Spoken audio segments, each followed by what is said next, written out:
Boom! We are live. It says 40 seconds on the clock there, so let's just see how long this takes. A new snazzy interface. Hopefully my voice is in sync this week. I will be looking at the comments there to see if that is the case. It's good to see you all. How are you going? Let's just check the lag. So we're 23, 22, 21. I'm using the YouTube gaming interface to capture this, which is awesome. I love the black on white background. I'm going to turn off that fan because I don't need that. And look at that, there it is. And it looks good. I can't tell if my voice is in sync or not. I'm going to pause the video, of course. But welcome anyway. And so I guess I'm going to find out in a second. It's not that bad actually. It's about 20 seconds, and it is in sync. So thank you for that, Mara Lagos. There's only one comment down the bottom, which basically won't show up. But otherwise, I can show more comments like this. It looks nice.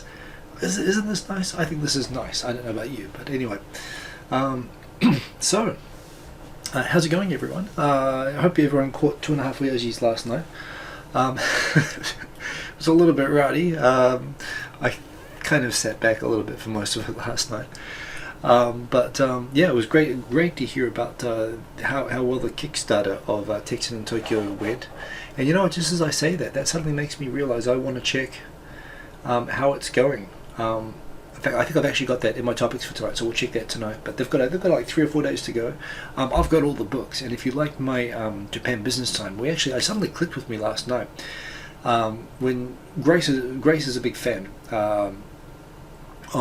She sends me a lot of nice messages about Japan Business Time, and I didn't actually realize that we were talking about on the show that actually her books are the same thing as the series I do with Rochelle.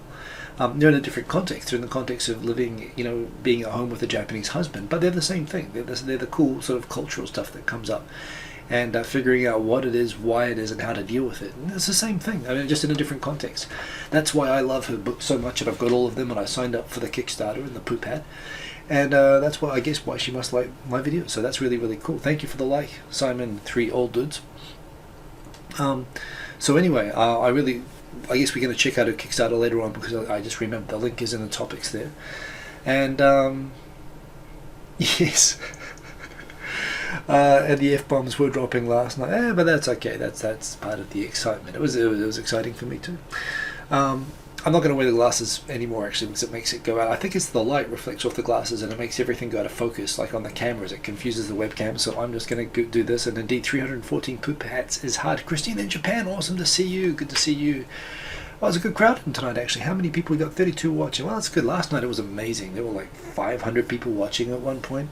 It was kind of mind-blowing. I guess that's what happens when you get a celebrity. And I called it. I called it back when Texan in Tokyo was a brand new channel and only had like 3,000 subs. I actually mistook her channel for already having like 100,000 subs, because I just knew it was going to go there, and it did. She's awesome. Yeah. Well, why don't we start off with the comments? I love this black on white text interface. It looks clear, it pops up. I can fit more comments on now because of this rather than the regular interface. If you want to know how I'm looking at this, you should look at this as well. If you just switch www for gaming.youtube.com, so I guess this is what all the gamers, on the live interface where they like to have all the comments and stuff like that. This looks to me much better just even for watching videos actually than the regular video interface. I love this interface. This is awesome. Wow, there's a lot of people. I see Gabrielle there. I see KDS TV, Kane Kodos, Nicholas Rapp. Let's go to the top. I'm just going to say hello to everyone. Fox Morris, good evening. Great to see you. We've got Renee Hauptmann. It looks like we have... Oh, in fact, you know what? I think this is pretty good. We've got just about all the comments here as well. Razo Gul, Sasumang 28172, great to see you. Sean g'day mate. Who else we got here? We got Lucas Massa. Razo Gul, I've already said. We've got Robert 1967 Canada, howdy. Mary Lagos, good evening. And by the way, Mary Lagos, I'm not sure I recognize your username, so great to have you along and welcome to the show. Good to have you as part of the action here. We got James Gates, that's another name I don't recognize so much. Maybe you've been here before, but anyway, welcome. Who else we got in here? We got You in the Jungle Baby. You in the Jungle Baby as well. It's another username I don't know, so it's great to see some new faces in here, and get in on the action. Your comments are saved for posterity in the sidebar of the video, so go crazy. That's what it's there for. Oh, did I say February 2? Damn, April 2nd. You know, the problem is it gets really confusing. One, I'm slightly tired today. I've had a big day. I got some sun today. This is what happens when you don't have the same coverage. I was at my son's rugby and so on today. I was outside a lot. And, you know, because in Japan, when you think of dates, the dates are in numbers. It's 4-2. But I think of 2 and it gets confusing for some reason. If there's a date that's the second, I thought it was February. It's April. You are right. That's what that comment meant. I'm an idiot. I'm a little bit tired at the moment, but yeah, okay, that's right. Thank you for pointing that out, Mario Lagos. That is indeed April 2nd. It's going to be April 2nd. What else we got here? We got Frederick Koenig. Good to see you. Who else we got in here? We got Nelm5. Excellent to see you. Yes, I've been using. Actually, I should talk about Dreamscape, which is the app I use for these backgrounds. These are all based on photos that I've already posted before, but. Yes, I love all of these. Ben Duncan, great to see you. Dirt Rally. I'm not sure which Dirt Rally game you're talking about, but I love Dirt Rally games, actually. That's pretty fun stuff. Indian Days, great to see you. Boom, you are alive indeed, and there's proof because you're here on the internet, which means it must be true. Mile 20, hi guys. Hi Mile 20, good to see you. It's cool to see some new usernames on here as well. Sam L, great to see you. Another username. Mekong, great to see you. We've got an awesome crowd. We've got Nicholas Rapp. We got, who else we got here? Anyone else? Say hello if you're in the comments. It's just fun to know that you're there. Icarus18, great to see you always. Welcome back. Kangan Kodos, Ben Duncan, Hope Toker, great to see you. Good to see you indeed. Looks, and by the way, amazing. I guess I had all my technical problems last night. We had a few last night, so this was. I don't want to jinx it by talking about it, but yeah, it's going pretty well. Gil Ferrand, great to see you. Hemmingford Gray, 62, great to see you. And I think we're almost at the end of the comments. We're almost caught up. I think we have Elvast Verstandiger. It's good there. Christine in Japan, awesome to see you. Thank you for the like there. Or actually, is that a mention? There you go. It's a like. The Sean Bro, thank you for that. I'm just going to keep the screen alive. And Tai Nakamura. Good to see Tai Nakamura. And by the way, Tai Nakamura, the latest member of Tokyo Digital Crew. And his last track, I love your latest track, dude. I love listening to it. So go and check out his music. He's got great video background music. And just great music. I mean, he plays in a band regularly, but his personal stuff he puts up on SoundCloud. I talked with him about Creative Commons and how it works. And I don't want anyone to give away stuff, knowing that once you give it away, you can't take it back, right? So, you know, you have to make a decision as an artist as to whether you want to protect the work or you want to actually really make it available for sharing. But we talked about it and he was really cool. He got it and he dug the Creative Commons thing, and he's sharing his music along with Nombirishito, Fogheart, Chitomo Akaran, Ben Duncan, myself. There's also another person, Perry Tune, Seimatsuki, who's also awesome. There's a whole bunch of us sharing music there on SoundCloud. And Tai Nakamura, he's got some serious musical skills, so it's a real joy to have his stuff actually included. So good to see you, sir, and actually really early in the morning for you as well. And you're in Flint, which is like in the news for awful reasons at the moment. I think I might have just skip some names. There's Wildfire777, Maido, indeed, good to see you. Don't worry, I didn't miss you. I think I got KNS TV before. There's also what's this? Yarota Hoshino. First time watching this. Is that really Yarota Hoshino? Well, anyway, good to have you along. I'm sure I probably pronounced that wrong, but first time watching. Hey, glad to have you along. And it's quasi-interactive. I don't keep up with the comments when I'm actually reading most of the stuff. But the comments, you have the fun, and I'll let you know what's been going on in Japan this week. Dan Skasa, great to see you, man. And yeah, hope you're doing well. It was cool hanging out with you when I caught up. We also got Jonas B, Travis Moore, Timiko L, another New Zealander, great to see you. Andrews Metz, good to see you. Amdol, great to see you. Dean Bennett made it. Wow, everyone's in here. Phoenix787, as always, here, and James O'Hara. So, we got a good crowd, and we are now caught up with the comments, so let's get into the topics. I haven't made a track for tonight, but you know what? I think I'm going to make something. I'm going to take your feedback and make a track at the end, because why not? I was trying to make something on iMachine, but actually, yeah, it's kind of laborious to make stuff on iMachine, and it's really fun to make stuff on Chaosilator, so I think I'm just going to make something live on Chaosilator anyway. Everyone's been saying, I think everyone wants Hanami music, and everyone's saying, and I'm thinking of this myself, of making something kind of Japanese-y, but it's kind of hard to do with the ongen, with the sound sources that are in Chaosilator, but who knows. So anyway, just so that you know, the link is below the video here. It's the very first thing. If you don't know about the YouTube Hanami, which is indeed April 2nd, not February 2nd, this is a public page. Anyone can see this. Get along. If you only come to Japan like once in the next 10 years, come on April 2nd, because the forecast seems like this will be like, should be right in the middle of Hanami. It should be the perfect timing. Hanami is like the best time to come to Japan, when all the cherry blossoms come out. Plus you can travel around kind of following it. Yeah, it is an awesome event, and this is like the premium YouTube event. Everyone comes, everyone makes videos. It's the best way if you make videos, if you've got a new channel or a small channel, to get discovered, because everyone videos each other, and it's a great way to discover channels, for example. But it's also just the best event for like hanging out in a park with some drinks or whatever you want to bring along. And already, how are we doing for this? I've already put down that I'm going, but well, okay, I probably don't want to do that here. You can't actually see on this what the status is, but anyway, there's probably about 100 people confirmed at the moment. There's going to be more, definitely, but it's be there or be square, right?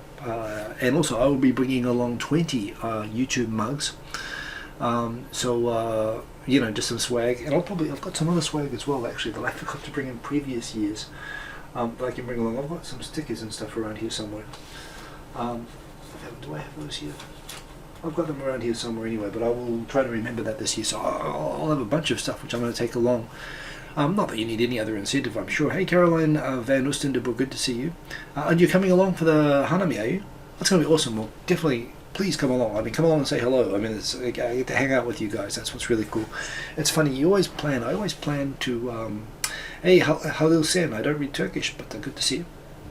I always plan to make like, I plan all these videos, I'm going to make all these awesome things I'm going to do at the Hanami, but of course you end up just talking to people and just having a really interesting time getting to know all these people you've never met before. And you end up coming away, you've got no video, hardly any photos, and you're trying to recall what happened, but that's what it's all about. Anime's way, good to see you. So yeah, you know, but that's what it's all about. It is an awesome party, so please make sure you get there. The link is below. It's on my Facebook as well. I'm sharing it in my Flipboard Magazine, which the link is for below. You all know what my Flipboard Magazine is. And by the way, I've got multiple Flipboard magazines, and follow me on Flipboard, because you can actually see more than just what I'm presenting here. All the stories I recommend about Japan and all the reading that I recommend. If you're ever stuck for anything to read, it's like a magazine that I curate. But anyway, yeah, be there or be square. And of course follow me on Facebook as well, because I provide all this information on there. But party of the year, so get along to that. It's funny, this order came up kind of random, didn't it, for the topics? It wasn't supposed to be the next topic, but the next topic here is, just so that you know, they are running Next Up, YouTube Next Up again. You know what, I should actually check whether Japan is actually in scope for this. They are running it in 15 countries. Oh, so this is to date. They've run it in 15 countries with 250 creators. Apparently, this Next Up, before they've always had like a class of like 10 or 20. And the way it worked in the past was that in Japan, I think they've had 2 or 3 years of Next Up, and yeah, they give them like something like 10 grand. I don't know the exact amount, but they'd go and invest in like you know, equipment like software, like Adobe or like a decent camera and stuff like that, to get the materials that they need to be producing higher quality sort of stuff, as well as a couple of weeks of pretty intense, you know, video training, social media marketing training, all this sort of stuff to basically be able to take your channel to a pro kind of a level. And it's been pretty successful. I mean, I wouldn't say that every single channel that's been through Next Up has exploded, but some of them have. And the thing is now, as I often talk about, the people who are coming through, who are coming on new, a lot of channels are coming new on YouTube, where right away they're better than some of the really established channels. And it's maybe a reflection of that they are, I believe, going to be taking 360 this year. Oh, so here it is. Oh, they don't include America. Oh, this is for America. Okay. Well, the fact that they're running it means it's probably going to come back to Japan anyway. But yeah, it looks like they're going to give you a $2,500 voucher, but basically a whole bunch of training, production stuff. And then that is worth it. I mean, you've got to have the time, I guess, to go and take advantage of it. But yeah, look out for that, because I mean, Next Up is a great program, and it's nice to see that YouTube is still focused on developing, you know, regular creators. While at the same time doing all this cool stuff like YouTube Red and trying to get, you know, become more like Netflix or become more sort of commercial. You know, they are still thinking about developing us, and it makes sense because, you know, the more that they can get advertisers comfortable with indies people, you know, that's what the strength of YouTube is. It's us. It's all of our content. And you know, I've been talking, as I've mentioned before, I've talked about this with people who are in TV production. You know, satellite TV, the engagement is super low. It's expensive. The overheads are really, really high. The fact that you guys come and watch me for an hour, you know, once a week or twice a week if you watch 2.5 Oyajis as well. In a lot of ways, even this channel, which I'm not making any money off, and I'm not trying to, already was pointed out to me, has a big head start over a lot of, you know, commercial networks that employ a lot of people that don't get the same level of engagement. There's a lot of people nowadays don't watch a lot of you know, cable TV channels for like more than an hour a week, for example. So, you know, once advertisers figure that out, it makes sense to get as many high quality, you know, to get creators noticed. So that's pretty cool. Halucin, I'm glad that you like the topics, because we're going to get to all of those. Gay school lunches, why not? Why not gay school lunches? They're just the same as any other lunch, if you ask me. Probably a better sense of design about it. I don't know. Well, it depends. It doesn't really make any difference. So we'll get to that. A heads up, Garage Pro TV. He's coming on 2.5 Oyajis next week. I met him at the 3rd anniversary of the YouTube Space Party that was on the other week. I also met Ryosuke when I was there from Texas and Tokyo, and so this guy, go and check out his channel, and in particular for me, check out Gun Caliber, because that is my favorite series that he made. He is an actual like legit movie maker. He's not just like a blogger or something like that. He actually like does a full production crew. He does TV commercials and stuff. The production quality is cinematic quality, and it's funny, and it's basically, the only way I can describe it, you go and watch it for yourself. It's not safe for work. Don't open it at work.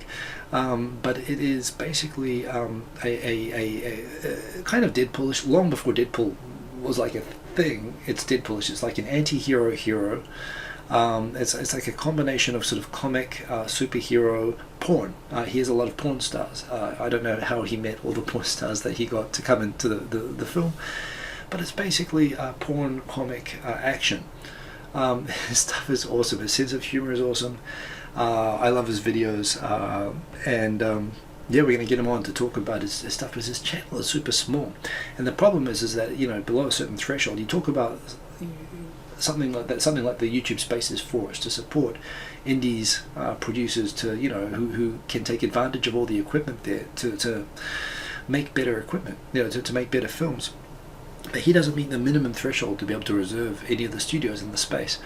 So I made it my personal project. It's ridiculous. You know, here's a person you talk about who deserves to be getting support, and who's got content that really can be out there and should be pushed. It's a guy like this, and we're going to show you why. So go and check out his channel and see for yourself. And we're going to have him on next week, so you can prepare what sort of questions you would ask this guy, Bueno. But it's going to be awesome to get him on. He's got a great channel, so go and check that out. This is an interesting one. This is in Japanese. So the reason I am doing this one is there's a couple this week which I'm just putting up because, by the way, Dance Casa, probably, I'm sorry, I'm not knowledgeable. I'm sure Deadpool has been a thing for 10 or 15 years, and I've just been completely ignorant about it. But, you know, but now it's like I can't even avoid it anymore. So yes. And that's right, Phoenix 787, 5K. 5K is a pretty, you know, it is a big threshold for a lot of people. But you talk about someone who puts the effort into movie making and the quality that he has. Hey, Anthony Wolf, good to have you along there. Hey. So, you know, but you talk about a person who really deserves to be able to use that sort of equipment. You know, not just from being a good person or making interesting vids, but just the sheer level of production that he makes with stuff. Go and check out his channel anyway, it's awesome. Okay. Deadpool was a bad analogy, but seriously, go and check out on his channel. He's got this kind of a recent video, like a 20-minute documentary looking at the life of him as an anti-hero, and it's really, really good. I mean, you have to go watch it. And just the fact that it's a guy in Japan who's like half Filipino, Lucas Maso. I don't know if that actually appeals on any level, but he's like a Japanese Filipino who's living in Japan, and it's just good. It's good. Just go watch it. So anyway, I've had a few Twitter debates this week, and one of them was around this. And I want to just talk about why I'm probably the only person who cares about this, because, you know, someone was wrong on the internet, and I got into a debate about it, and I need to get it off my chest. Think of this as my therapy.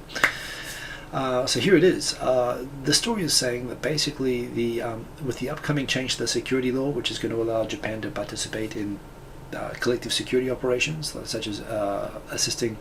Yes, I'm sorry, Foghart. I know it's not February, it's April. I corrected that. I'll go and fix the tweet in a minute. But I'm live streaming at the moment. So basically, with the upcoming security law, Japan, until now, technically doesn't have a military, which might be surprising because if you look at the stats, I think Japan has like the 4th or 5th biggest military budget and military spending. It has its own stealth fighter aircraft. And it's one of the biggest military budgets in the world, but it doesn't technically have a military. This is very complicated, but it comes down to the fact that after Japan lost the war, America thoughtfully wrote out a constitution in English for Japan, where they asked some very idealistic university students to go and draft it out for them, and the American university students thought, wouldn't it be great if Japan just promised never to wage war on anyone ever again? Which would be awesome. And Japan, they signed up to it. They didn't have much of a choice. They had been nuked twice, and they weren't going to get too deep into that. So they took it on face value, and Japan signed up, like Costa Rica, one of the only countries in the world without a military. However, this had two problems. The first one was 1953. Korea went and just grabbed some of Japan territory, which was still being treated as Japanese territory after World War II. The Koreans are very defiant that was perfectly within their rights, and I don't give a crap, honestly, and most people in Japan don't give a crap, but it did alarm that Japan was exposed and it didn't have any form of defense, and it was partly because of the South Korean grab. I just realized my mic is on the ground there. I'm just going to pick that up. Oh, it's going to bump a bit. Sorry about this. There you go. It's partly because of the whole Takeshima Dokdo land grab by South Korea and a bunch of other things, and of course the Cold War starting and the Korean War starting. The Americans said, hey, you know what, we really actually would like Japan to come in and help us fight in Korea against North Korea and Russia and China and be our ally. And Japan's like, oh, sorry, you wrote this constitution for us that said we can't help you, so screw you. Which is pretty much how things went. And but at the same time, they did recognize that they do need a force for self-defense, and there was an interpretation of the Constitution that said even though they've got this no army, no force anymore, they have a provision in the Constitution that says, an interpretation which says, well, they can retain minimum forces necessary purely for self-defense, but they can't have military forces. So what's the difference between what Japan has and a real military? And it's interesting, being from a military family and having kind of spent a bit of time on this. There's a few things that define what a military is, in the same ways that there are things that define a country, right? That they have territory or currency or control of their borders or whatever. There are things which define a military and distinguish it from a civilian thing. For example, if you talk about a civilian force like the Coast Guard, for example, the difference between the Coast Guard and the Navy, they both have guns, they both have big ships, they both, represent the government or whatever. The thing about the Coast Guard is the Coast Guard gets its food from civilian sources. They're controlled by civilians and bureaucrats. Whereas the military is designed to function completely independently of the workings of the country, right? The whole idea of a military is that they'll go to Iraq or Afghanistan, and the military will supply its own food, their own restaurants, their own oil. They'll go and get it all independently. Even if America could be nuked and cease to exist, the military in Iraq and Afghanistan could continue to operate independently of the operation of civilian supply networks and away from their borders. So basically Japan does a lot of things with its self-defense forces, which it's just logistics, and you can change it any time. You can flip the switch. I'm sure Japan has a manual ready for when they're allowed to have a real military, which they're working towards, that they'll be able to flip the switch and switch from. At the moment, the US military, when they have a base on Yokosuka and they want to feed the soldiers down there, they don't go to the supermarket, they don't go to Walmart, they have their own military food supply networks. And this is very important if you're in the military, that you have control of your own logistics. In Japan, the Japanese self-defense forces buy all of their food from the supermarket. They buy all of their petrol from the petrol station. They rely on civilian networks. All of their jets, when they bought these F-15s from America, they actually deliberately took all the fuel tanks off and they put small fuel tanks on just so that they can show that they can't fly too far away, or that they'd have to come back to Japan. They can't refuel. Of course, again, you just have to switch and put bigger fuel tanks back on them, or have mid-air refueling, all this other sort of thing. And this allows, basically, you could convert everything that Japan has into a real military force, pretty easily. But Japan does a lot of steps just to show everybody, hey, look, this isn't really a military. You see, we've got small fuel tanks on the jet fighters. We've got we shop at the supermarket. We buy petrol from the petrol station, and the whole point is that they demonstrate the Japanese SDF is not capable of operating away from Japan. And this is a problem if you're going to engage in collective security operations with the US in Southeast Asia or Iraq or places like that. They are basically that now that they're passing this law that they are going to continue to not militarize, but they're going to join America in self-defense, in defense exercises. They want to be a little bit more military-ish, and that's where this article comes in, where basically at the moment, throughout the decision-making structure in the military in Japan, another thing that they have to make it not military is that at all levels there are bureaucrats, non-uniform bureaucrats, who, if they want to go and get a bunch of extra ammo or get some extra fuel or whatever, they have to go through a civilian person and get their permission, like a rubber stamp. They can't make decisions that normal military people would use. I want to move 10 divisions over here urgently and bring some fuel and some food supplies around there. That's something that a military person would make in the field, but in Japan they have to do everything through an application to civilians who work in the Ministry of Defense. And so the Japanese military has said, we've got this collective defense coming up, and we would actually like to have a lot of these field decisions that at the moment have to get run through civilian bureaucrats. We'd like the military people in uniform to be able to make more decisions. So having explained it all out like that, and again, I'm sympathetic to this. My dad used to manage infantry logistics. I've talked about this stuff at home before.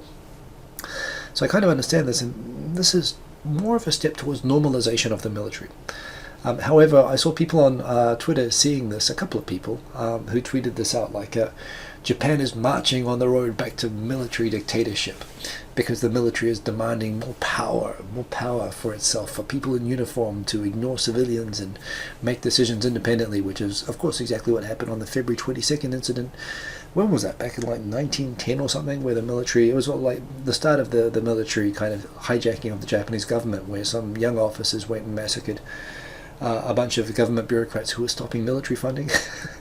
And a lot of people point that this is a lot like that, and the timing is kind of uncomfortably close to that. But it's totally different. This is actually more, frankly, it's a practical step. I don't find this alarming at all. But it is funny how a lot of foreign media, like journalists and watchers and so on, would treat anything about any kind of change towards even normalization of the military as like, oh, Japan's going to be a military dictatorship again. This is normal in every other country in the world except Costa Rica. The idea that this is a sign that Japan is heading back to military dictatorship is completely ridiculous. When I got on an internet debate about this, I said, why does everyone kind of treat Japan still with such suspicion because of World War II? It's like 80 years ago, and it's like within living memory. And I'm like, well, no, it's not. And seriously, if you're gonna get alarmed about this, get alarmed about like Mongolia buying more horses or something like that. It's kind of ridiculous, but anyway, no, the 226 incident, and it was not in Taiwan. It was in downtown Tokyo, dude. They went and actually. They shot a bunch of economists and so on, and government, and some high government people. I mean, there were a bunch of incidents like that, and this was, I think you're getting your dates mixed up there, Phoenix. But anyway, 226, that's right. By the way, sorry, I missed the correct pronunciation of your name. I'm going to call you Yarota Hoshino, but what is the correct pronunciation of your first name? Is it Hachirota? It's probably Yarota, right? Anyway, good to have you along there. So anyway, a lot of hyperbole about this. Anytime anything about this that comes up, it's like, oh, Japan's going to revive Hideki Tojo and become, a military power or something again. No. This is absolutely boringly normal. But it does get a lot of attention because, even the Japanese left-wing media, which is like half the media in Japan, really doesn't trust any move in this direction at all. And they don't see it as being necessary at all. And it is... And that's all true. That's all, totally legit. But no, Japan is not. Don't worry, Japan is not about to become a military dictatorship again. Oh, it's Hachirota. Okay, well, there you go. Hachirota. It is Hachirota. Sorry to call you Yarota. Apologies for that. Let's go to the... Ooh, there's my screensaver kicking in. It's funny, when this came out, everyone was messaging me, you gotta look at this, Hiko, you gotta look at this, Hiko. And I looked at it, and this is pretty cool. I'm digging this. In fact, now that I'm showing this, let me pull out. I still think this the Ricoh 360 camera. This is the best 360 camera. It's very easy to use. It's very simple. The only thing is that the quality just isn't there. And I've been waiting for a 4K version of this. Everything that I can see, I've seen some test videos of this Samsung Gear camera. It looks really, really good. It looks like, and I'll tell you what, if it's less than like Yomayem, which I doubt it's going to be, I think it's probably going to come out being like Rokuman. Probably the price will go down to that over time. But you know, they what they want is they want people making content for their Gear virtual reality headset. So I guess if you look at it from that perspective, maybe there's an incentive for Samsung to subsidize it and to get this thing out cheap. And if it is, if this comes out at a reasonable price, I'm going to get it. I mean, I wouldn't use it here, although YouTube is going to support live virtual reality streaming soon. I think, though, for doing travel vlogs or for going outside, this is the best thing out at the moment. I don't like these. I don't like the Kodak camera that comes up and only shoots upwards, that you have this big black thing down the bottom. I don't like some of the other rigs are too complex, or they have too many, you know, I like the 2-lens setup. Ty, you like Samsung products? I don't like Samsung products. I've had a Samsung phone. I've tried to like it. I've had a Samsung DVD player. I've got a Samsung monitor. That is a Samsung monitor behind me. I've had a Samsung mobile phone, and frankly, I find them all to be crap. They're cheap and they're not bad, but you know, yeah, I don't know. It's just. But that said, I've seen the video from this, and I love the form factor. I love what this does. I'm a fan of this. I'm sure it's going to have some frustrating things. I'm sure it's going to take like 30 seconds to record after you press play or something, and it's going to have some weird software maybe or something like that. But I am a fan. I'm really looking at this. I'm really interested to see how much it's going to cost when it comes out. So I think this is cool. No, I'm sure it's not only going to work with Samsung phones. I'm sure Samsung Smart, they're going to have it come out, so it's going to go out in a YouTube compatible format that you're going to be able to upload it without editing. But it is going to be dedicated for Gear VR. I mean, that's the purpose of it coming out. I also wonder if you can put two beside each other and shoot 3D virtual reality. So there you go. A lot of people use Samsung products, and I've had them myself. And the thing is, I really want them to be good. I'm not anti-Samsung per se, but I've been a bit let down by them a few times. Like even that monitor, it's a really nice. It's a 26-inch monitor, but it's like whenever I want to switch the inputs, it takes like 5 minutes to switch the inputs. Just everything is slow. Even you press the button, you don't know if it'll work or not. But yeah, it is what it is. And you know, and I like Sony too, Lucas. But it's kind of funny, like when you talk about panels, I think Sony computers have switched to using like Samsung panels for a while now. So yeah. So what else we got here? So yes, I was getting to you, Phoenix. There's a bunch of things. I've actually put two on. There's an old article by Nippon.com as well, which came on about this, about school lunches. I guess there's this thing that, you know, of course you have these videos of kids who walk to school by themselves, and immediately all these people came out and said, well, not all kids walk by themselves, and there are indeed some schools in the school district near where I am, where I found out that, you know, if you have some particularly paranoid parents, they will have actually, the kids will walk around and pick up all the kids and walk like in a convoy to schools, for example. But it is also pretty common that you'll see kids traveling, well, walking to schools. The other thing is that, you know, the example of that girl who was like in Japan and traveling on the train, no one would travel that far to school in Japan. You'd travel to your normal district school, but she was going to a private school, and that's why she was going so far. But yeah, you do see kids on the trains, of course. But immediately it's kind of funny. You see this video and everyone says, oh, look, you know, we're being too paranoid that we, you know, drive our kids to school and we're afraid for them all the time. And then someone says, oh, it's fake, it's the internet. And the same thing's kind of happened with these school lunches. Again, there's, you know, thousands, tens of thousands of schools in Japan, and I'm sure there's, you know, there's schools that don't provide school lunches, but typically in Japan they do provide school lunches. And in most schools, from my knowledge and my experience, and including the school that my son's going to be going to, yeah, the kids are both help to prepare the food, and they serve the food, and they clean up, and they not only clean up and wash the dishes and stuff, they actually do wash the floors and clean the toilets. I mean, they clean the toilets as well.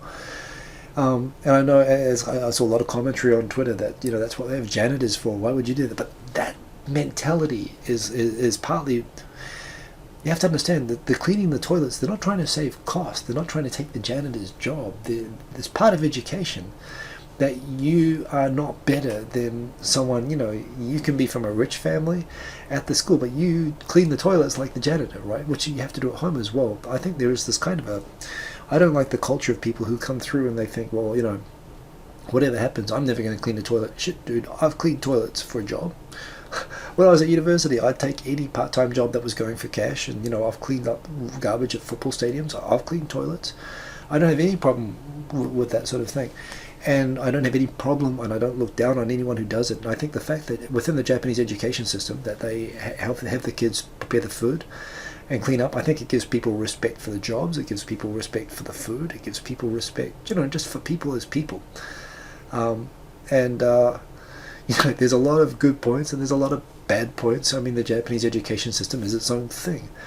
But, these are differences from the education system which I came from, where there were no school, I always had packed lunches when I went to school, from all the way through from primary school. I went to like 12, 13 schools because I was in a military family. So it's all different. There are, of course, schools in America which have served lunches. I'm sure there are schools where the kids help prepare the lunches. I'm sure that exists. Just as in Japan, I'm sure there are schools where they just roll out, crap convenience store food, or they don't have them. Again, it's a big country. It's 120 million people. But at the same time, is it true? Of course, you can find exceptions to anything. I'm sure maybe you've got some people can find friends who haven't been to these things and some who have. But this is pretty typical and common of what I'm experiencing in central Tokyo. It's going to be a public school, not sending them to a private school, and it's not going to be an international school. And that's kind of deliberate, and I can talk about that choice at a different... Ouch, that's horrible. The cigarette butts out of the urinals. That's a whole different conversation, but I think this is kind of cool. I'm learning about this stuff myself at the moment. I don't know anything about Japanese schools. I don't teach. I've never been in these schools. There's been a lot of teachers, I guess, who see lots of different schools. But for all the negatives that you hear about the Japanese education system, the pressure, the bullying, the stress, the rote learning and all that sort of stuff, this is something I can look at as being something that's kind of positive, and why not? I mean, that's what the culture is. It's just differences, and you don't have to evaluate them as good or bad, but sure, it's interesting to pick out what looks interesting and what's a different viewpoint. This is an example of that, and it's not universal, but yes, Martinis, it's April 2nd, it's not February 2nd, and I'm sorry, I'm going to delete the tweet, but I'm live streaming right now, and you're probably not watching this because that's why you're tweeting at me. That's okay, it's okay, I just hit the table, I'm sorry, that was very noisy. Anyway, this is cool. So, I know that Phoenix 787 has 6 friends who says this is totally fake, and that's all good. I'm sure it's not true for everybody, but yeah, it's true for me. It's true for my experience of going to school in Fukuoka, and for my son, and Central Tokyo. So there you go. And I think it's kind of cool. So here we go. Here's another thing talking about the Next Up program. This might talk about where it's going to be run, but look at that, they're going to be 360 creators globally, and there have been a total of 250 to date. There is a video announcement there which you can watch if you're interested, if you want to get some support on this. So here we go. So far it's been 250 creators in 15 countries. The first iteration gave, look at that, a whole bunch of money to 25 people, so I guess they're spreading it out more now. I don't know if Japan's going to be in this or not, but I'd be surprised if it wasn't. Here we go. So anywhere where there is a creator space. So Tokyo, that includes. It says Tokyo there. So okay, it is going to include. Next up is going to include that. So look out for information about that. I'll share it as it comes out. If you want to get some. Oh, good night, Mario Logos. Good to see you. Yeah, it's good to see that there are more opportunities for people who want to, up their game for YouTube video creation. That's going to happen. Another one, Phoenix 787. You've been talking about this, and I think it was in reaction to this actually. Ainu people, everything you wanted to know about Ainu people. It really surprises me actually that there is kind of so little awareness within Japanese culture about Ainu people. I find it fascinating because I find the positioning of Ainu people within Japanese society, and indeed the culture itself, to be very analogous to the Maori indigenous culture of New Zealand, where I'm from.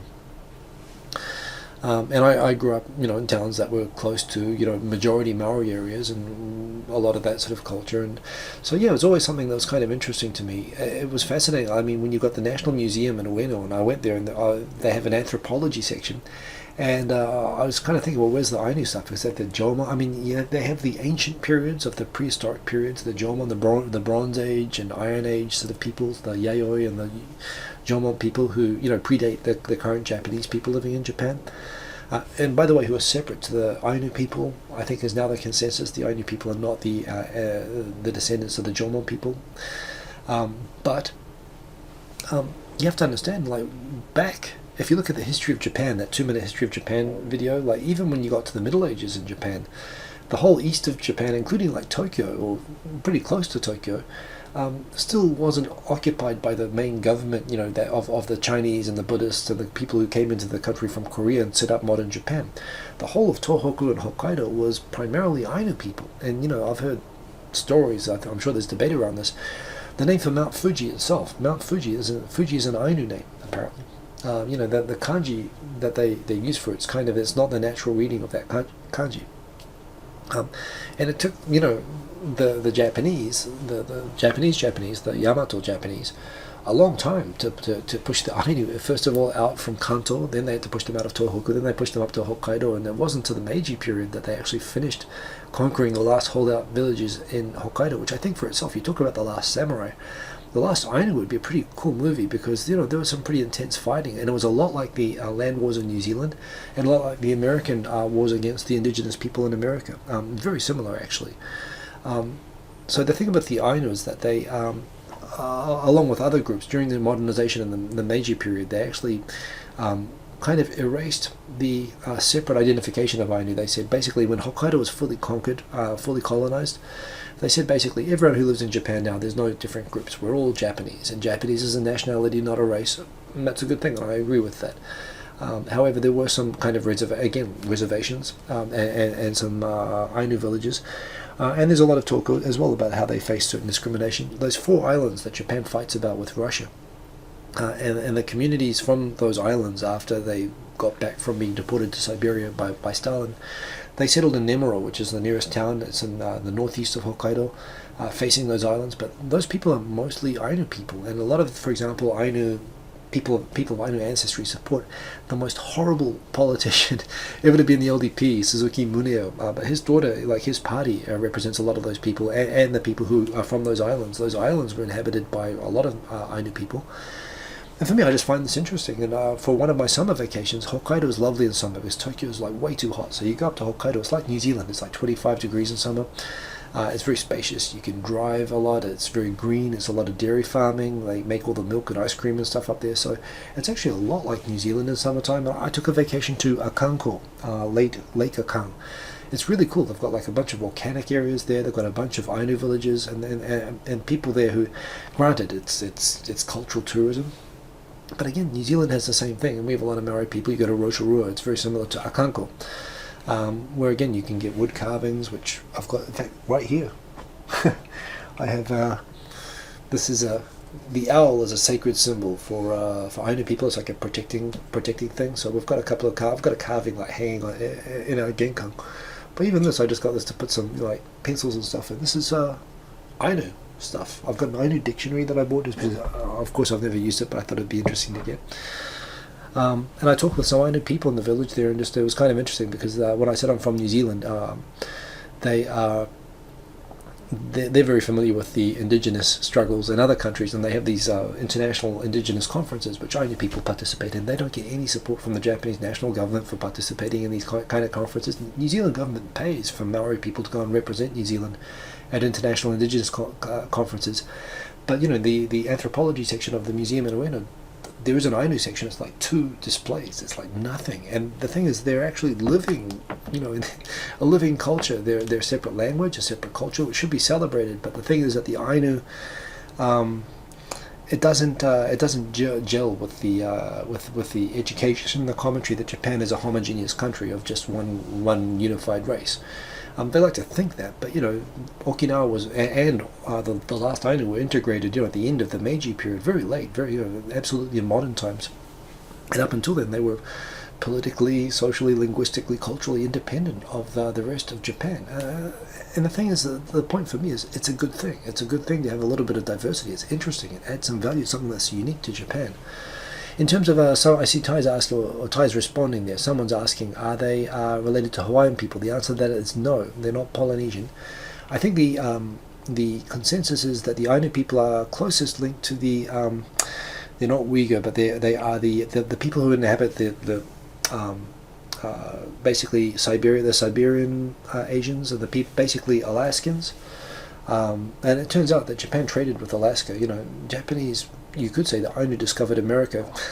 I mean, they've always been trading with Alaska, so you could say that they discovered America way before Columbus or anyone else did. And this is another point that they make at the museums out. So if you're up to Hokkaido and you check out the proper Ainu museums, it's super interesting. But they're very closely related to, Alaskan Inuit and to the Siberian people, people from the Kamchatka Peninsula, Sakhalin and so on. And it's natural, they just probably walked down back in the old days across the Kuril Islands to Japan, and there's a lot of linguistic and genetic similarities with the people throughout that region, as you totally expect. Interesting thing, side note about Polynesians, because New Zealand Polynesians, the same origin as the Tahitian and Hawaiian Polynesians as well. Languages are very similar. They've done a lot of research into that. It turns out those people are actually, they've traced ancestry based on language and pottery to the indigenous people who are like the Ainu or Okinawans of Taiwan. I know everyone thinks of Taiwan as being Chinese, but the Han Chinese, they came to Taiwan a lot later. There were people living in Taiwan who were kind of like Filipinos, like Filipino tribes people who lived in Taiwan a long time before the Han Chinese came onto Taiwan. And those people, well, some of those people actually ended up going through Indonesia out into the Pacific, and they became the Hawaiians and the New Zealanders, and so it's right beside Japan. And it's kind of funny as well, because there's a lot of Polynesian words that are shared in common with indigenous Taiwanese language and Japanese even. There are some words like kai, like seafood. There's several words, and the vowel structure and everything is very similar with Japanese. And we know that a lot of Japanese came from all directions. They came from the south, from the north. Japan started out as kind of a melting pot, including the Ainu people. So anyway, you can see I can go on about this for a long time. I find it very interesting. I love this subject, and I always took a lot of interest in New Zealand. And it's funny, it baffles me that Japanese don't take more pride or interest in it as a subject. So definitely go read up on Ainu people and go to Hokkaido. Summer is the best time to go. I didn't give that, and from what I understand, the four finger sign, James O'Hara, I thought that was like an anti-Doa thing from what I've read about it, but I've never actually seen it being used. I've only read about it in books. So I don't know about that one. But anyway, no, not Manchuria. Manchuria is a whole separate kettle of fish as well. Again, ethnically different to the Han, but obviously more Chinese, and not going to go there today. Although I can talk about Manchuria as well. But yeah, anyway, it's I know it's fascinating, and I really recommend, if you ever get the chance, go up to eastern Hokkaido. From Kushiro, you can get up there super cheap on an airplane, and Lake Akan is lovely. The nearby Ainu villages and the volcanoes and stuff up there are super cool. If you like lamb or deer or like game meat, there's endless stuff up there. It's cheap, it's great food, great climate. In summertime, you can escape from the heat, go up there. So that's Ainu stuff. I love Ainu stuff, so yeah, that's why I covered that.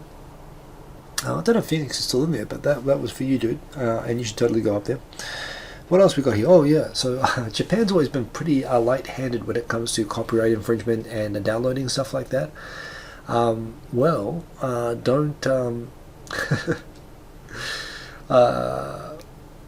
oh, by the way, believe me, I'm not getting into an anthropology discussion on this at all. I love watching the NHK documentaries on the whole history of anthropology in Japan. There's this fantastic NHK series, which I hope gets translated one day. I learned everything that I know about the subject, and indeed, of course, timescales, migrations, all that stuff. But there is consensus that the Jomon people are not related to the Yamato people or the Ainu. I mean, there's a chance that there's some blood and so on mixed in.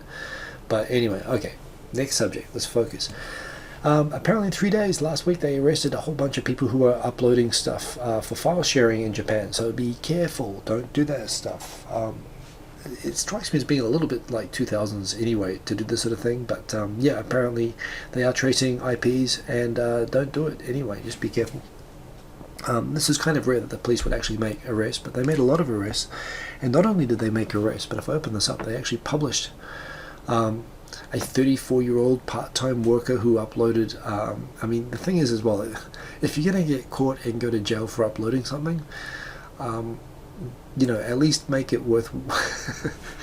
If you have your name published and what you upload published, don't make it anything embarrassing. Seriously, don't do any like weird name porn or anything like that, because you're going to read about it on Rocket News 24, and it's not going to look good.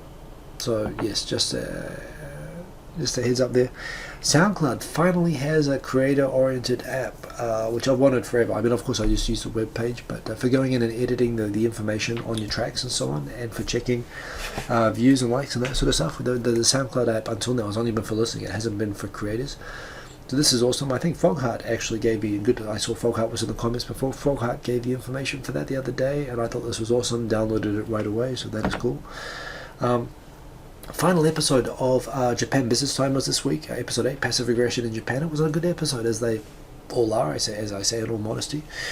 We recorded a third series called The Joy of Japanese Business, and I lost the data on one of the cameras, and it was a huge disaster. I've told you about it, of course, but it's funny. Rochelle and I looked at what we have of the zoom-in second camera. That's only on her. It doesn't show me, which I guess for some people might mean that it's better, perhaps. But the sound on it was kind of crap, and I was kind of, I'll forget about it. When you come back to Japan, we'll just record it again. However, Rochelle looked at it and she said, well, you know what, the video on the section on office romance, it was a great conversation, and the sound is good enough. Maybe we could be clever with editing, and we could actually release it. We could release it in time for White Day on March 14th. By the way, not a racist vacation at all, in spite of the name. White Day is the inverse of Valentine's Day. Valentine's Day in Japan, girls have to give chocolates to guys, and guys respond on White Day with cookies if they like the girl. So it's a great setup if you're a dude, basically, in Japan. But it's like a second Valentine's Day, and it's for the cookie manufacturers to get some sales so that the chocolate guys don't hog it all, basically.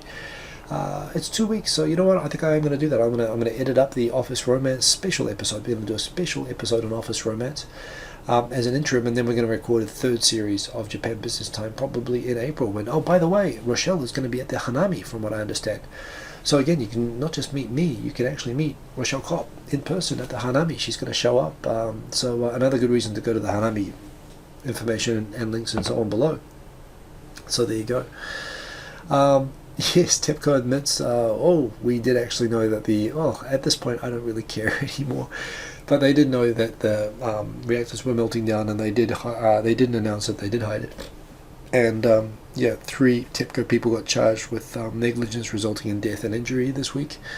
Again, we're coming up on the 5th anniversary of all of this, and that reminds me, by the way, that's right, I'm sure KKK loves White Day. They make a lot of cookies for it, I guess. So yeah. I mean, at this point, I put together my thoughts, my recollections of the day, and I might do a special video on it. Actually, when it comes up, it was definitely a life-changing event for me. I'm sure it was a life-changing event for a lot of people who are not even in Japan. I mean, that's the crazy thing about what the internet and how everyone has a video camera now with their mobile phone. It affected a lot of people. It affected the hell out of me. So I've kind of started writing a kind of a blog about it. I'm probably going to put that up and maybe talk about that when that comes on. But anyway, I'm sorry, Fog, that you're going to leave on April 1st. It is indeed. But but you're going to get some sakura cherry blossom, and we should catch up before you go. So maybe we can go and have a small hanami, a Tokyo Digital Crew hanami, perhaps, before you go. And speaking of Hanami information, here it is. These dates mark the official start of Hanami, not the peak. So bear in mind there. But you can see that actually, it's interesting. Osaka and a lot of parts of West Japan come after Tokyo, even though Tokyo is further north and west. It's just because Tokyo just gets great weather compared to the west of Japan. They get more extreme. They do get hotter eventually in summer, but they have kind of colder winters down there. But you can see there, 3:26 is the projected official start for Tokyo, and that is the Tokyo Cheapo Hanami map. And yet they're really serious about this, because there's a lot of tourism, there's a lot of economy that goes around the spread of the. In fact, you can see there for Tokyo. Can I zoom in? Full bloom, April 2nd, not February 2nd. The date of the projected Hanami. It's the perfect timing at the moment. So it should be pretty awesome, and it's a big deal. People travel around Japan, to try to be in specific locations, specifically at the time of full bloom of the Hanami, and it's an economy of billions of dollars. So the government actually puts a lot into doing official forecasting for when it's going to be. It affects a lot of business. Oh yes, I'm going to mention this not because it's a horrible story about 2 Turkish nationals. and there are thousands of people in Japan who are here on refugee applications that they know are going to get rejected, but it's a way to stay in Japan. But yeah, so What Japan Probe, a site which has basically been dead for the last 2 years, really, I mean, a fantastic blog because of their media analysis. One of the most intelligent and one of the most, I would say, insightful blogs out there. But of course, they attract a lot of hate for, frankly, just for doing what they do. And I thought they'd shuttered permanently, but they're back alive. Japan Probe, they picked this story out because there's been a lot of commentary, particularly by right-wing groups, talking about how Japan doesn't have any refugees and they only allowed 25, and 2 of them were just convicted of rape. But as I understand, that's not actually the case in terms of these 2 people who were charged with this horrible crime. I don't think they were people who were actually approved. And also the whole thing about, there's been a lot of bullshit going around the web about Japan and refugees. There's been a lot going on around forever, and this straightens a lot of that out, and that's what Japan Probe does, and that's why I love it. For me, it's one of the best blogs about Japan, and it's just because they're just straight, factual, that's bullshit, don't do that. That's why they attract a lot of trouble, but they do it in a really good way. I mean, go and support them. It's great to see that they're back. Did my comment survive? It did. There we go. Japan Probe lives, indeed. And I hope that they keep posting now that they're back. So that's why I put that up there. We've got the Japan, the 2 opposition parties. This is so embarrassing. I've talked about my frustration with the Democrats before. The Democrats got elected because they promised that they would delay or stop the increase of the sales tax, and they would cut government spending instead to save money and repaying, and they cut government waste. And that happened for like a year, but then the bureaucracy fought back against them so hard, and there was some internal fighting within the party, and they kicked out the guys who made those promises to the voters. The voters, voted them in for those promises, and instead they put in Naoto Kan, the finance minister, and then Yoshihiko Noda, another Democrat prime minister, who came in and basically said, hey, we surrender bureaucracy, we're going to increase your sales tax and stop pressuring you on spending, and just to let you do anything that you want. And everyone got so disappointed with the way that they completely flipped over and backtracked and became just like the LDP, only less competent, doing whatever the bureaucracy tells it to do, that they voted it out by a landslide. And they've never acknowledged that that's why it happened. They've never acknowledged it was because of the infighting.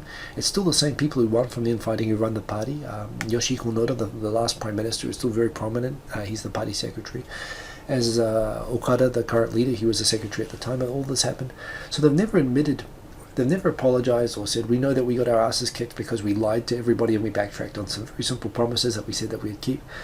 They can't do that because internally they can't come to terms with that, and that's why everybody hates their guts. And yet they are still the largest opposition party, or the largest in opposition. There's the Komeito, which is in government. And so basically they're merging with the second biggest opposition party, the Japan Restoration Party, Ishinokai, which has had its own dramas. But even when they had the announcement that they're going to be joining and they're going to change the name and join together, the Okada, the Democrat leader, when he said what he hopes for the new party is, I hope our party is going to be the party that will become the receptacle for votes who are not comfortable with Abe and the LDP government. And that's all that he said. He just wants to collect votes by default from anyone who isn't comfortable with Abe.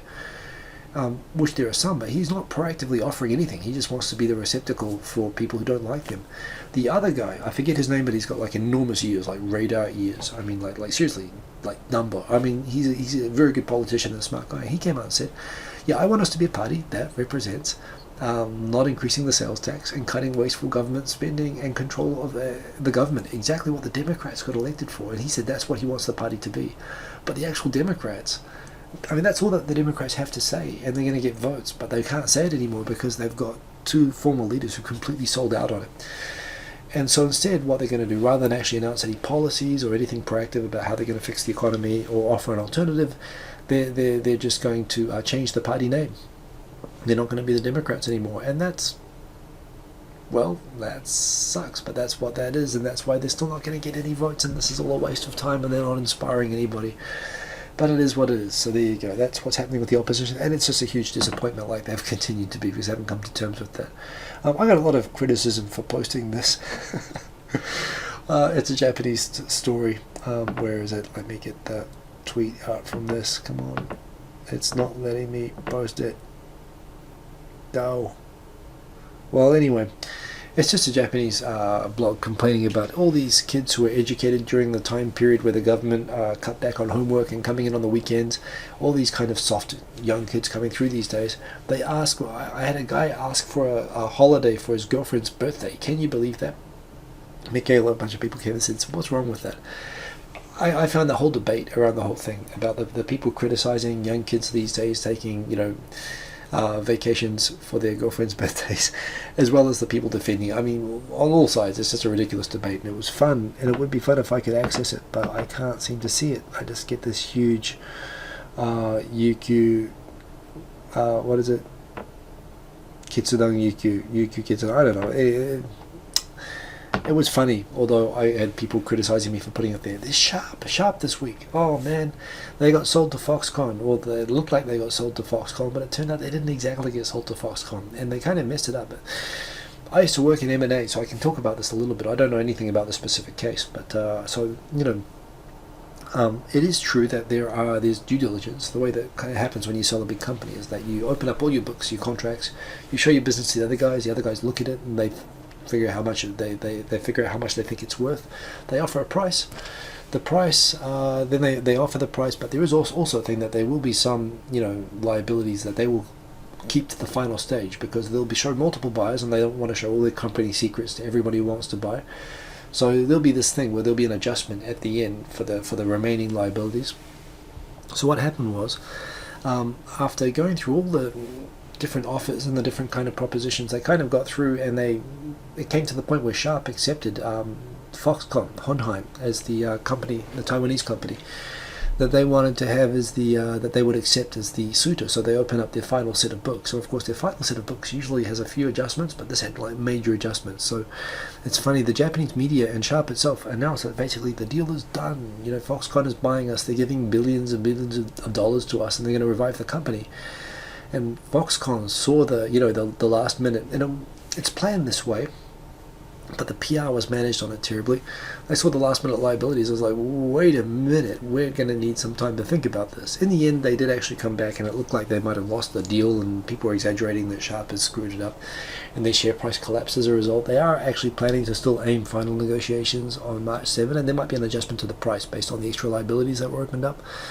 But yeah, there was a bit of arrogance with the whole tone that it was almost like Sharp said, well, we choose you, Taiwanese company, to come and buy our wonderful brand.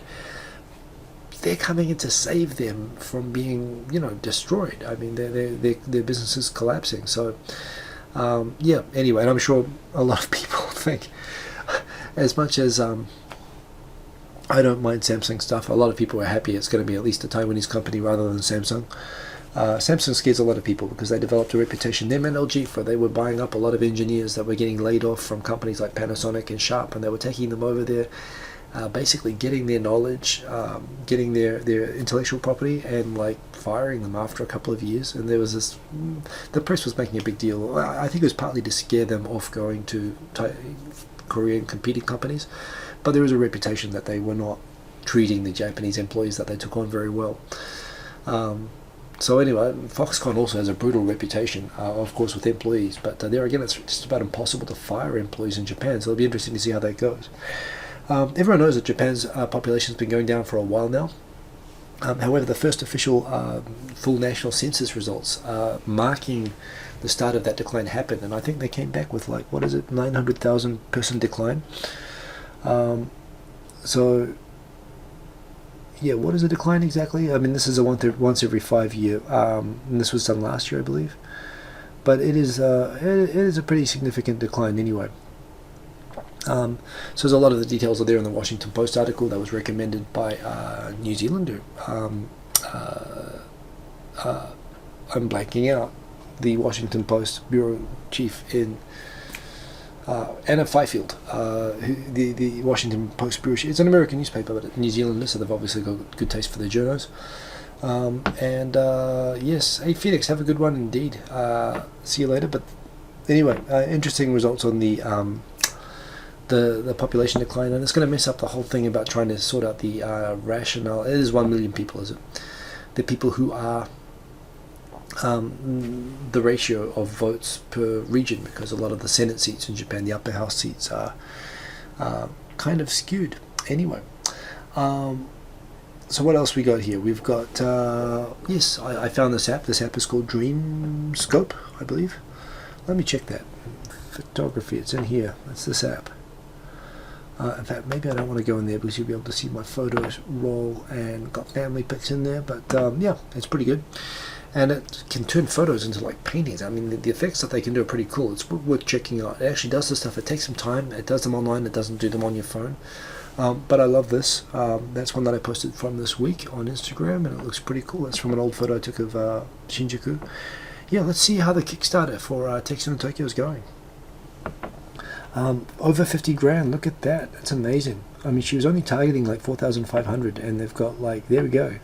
Target of 4,500. They've got 50,000 and 1,500 backers. So just amazingly successful Kickstarter. So excellent, you guys. Good job. And Sunwolves. The Sunwolves played their first game yesterday. The New Zealand newspapers were really harsh on them. This is the Sunwolves mascot. I want to show you this. So I was thinking about, it would be really cool, you know, getting the Sunwolves team, or buy them buy the jersey, get the mascot, you know, doll for my son, put it on a chair in his room when he goes to sleep at night. And I changed my mind when I saw this. There's a mascot a mother couldn't love. Seriously, you know, they're going to get their asses kicked in every game this season, and already that is a terrifying mascot. The New Zealand newspapers are being harsh. New Zealand is the best rugby country in the world, and they're pretty arrogant, frankly, about rugby, and about, frankly, too condescending towards Japanese rugby. But they're being pretty harsh on the Sunwolves. I really hope that they do better. That they I mean, even if they lose every game, I certainly, the worst nightmare would be if they lose any games by like 100 points. Hopefully that won't happen. Gay Ewoks. There are going to be gay Ewoks, apparently, and that's all good. Frankly, I mean, I think it's pretty well known since C-3PO. I mean, people have been talking about this.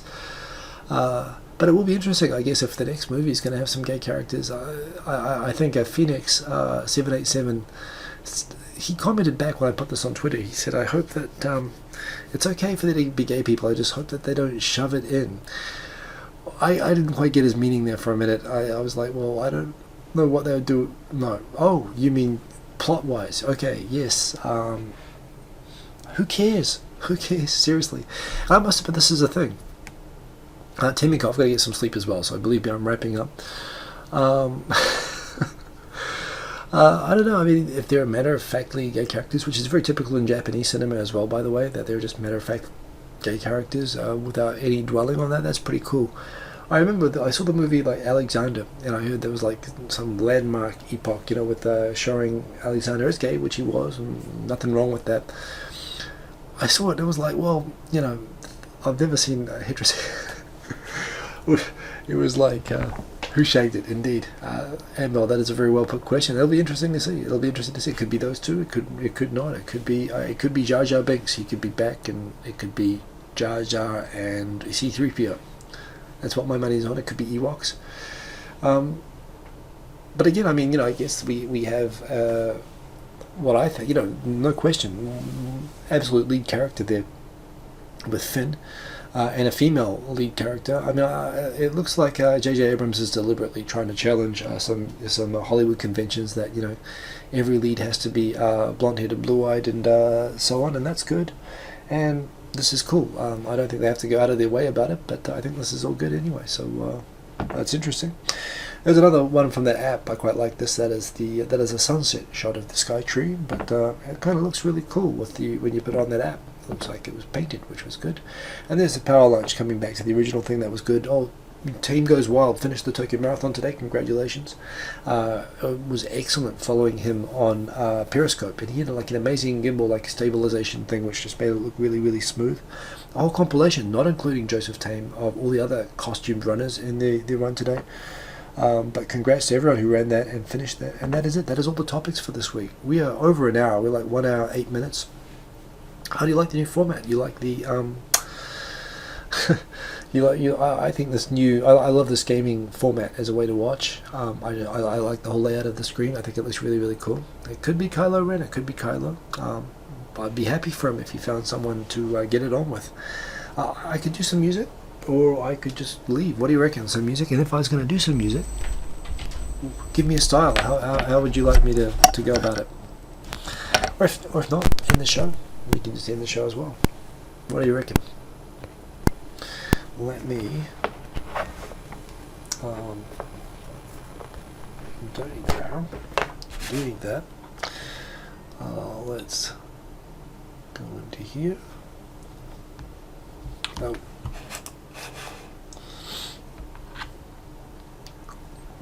If I'm going to do this, and hopefully that is not going to fall out, which I'm suddenly worried it might. So that kind of works. That is there. What do you reckon? Techno. Someone says techno. Black metal. Yeah. Black metal isn't really my thing, but I could try. 80s trip club music. Well, 80s, that's actually a genre I'm pretty good with. Metal, indeed. Okay, well, let's try something. Let's do something new. 80s strip club music. What should that be? Techno, rap. And I should rap. Techno. Well, if we're talking techno, then I guess I want it to be... like 120. I just leave that as is. Let's put that up there. Let's choose a beat. Let's not go for electric house. Let's go for something I don't usually use. Let's do bend electric. I don't like this one, but let's see if I can use it.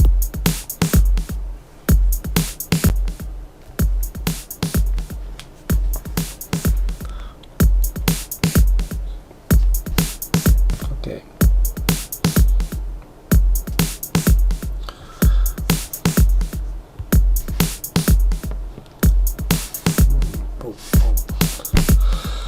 Let's go for Lydian. Let's make it E.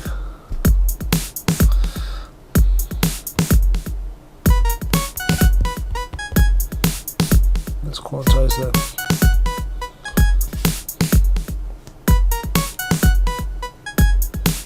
That's kind of cool. I'll just leave it.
Axel Foley is exactly.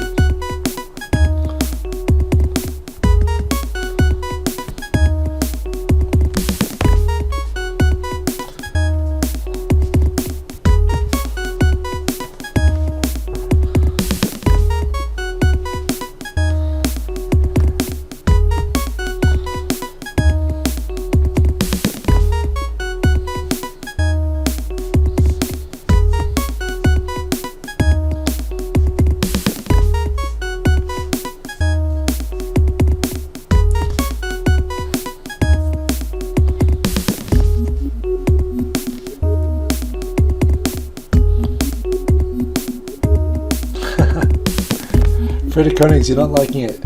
Ah well. You don't have to know.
So anyway, I will correct the description for the date for the Hanami. It is of course April 2, not February 2.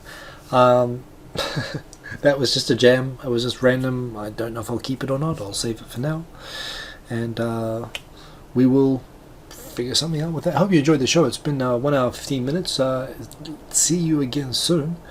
And I'm going to enjoy looking at the comments back on the video now that I can see them all nice and big and illuminated like that. I hope you enjoyed the show. See you again next week. 2.5 Oyajis next week will be excellent because we're going to be getting, of course, Garage Pro TV. And come back here. I'm here every week doing the same thing, so come and join me. And keep cool to after school. Ka kite ano. Boom. Peace. So, there we go. Stop streaming. It's been a long time. See you guys later. Peace. True.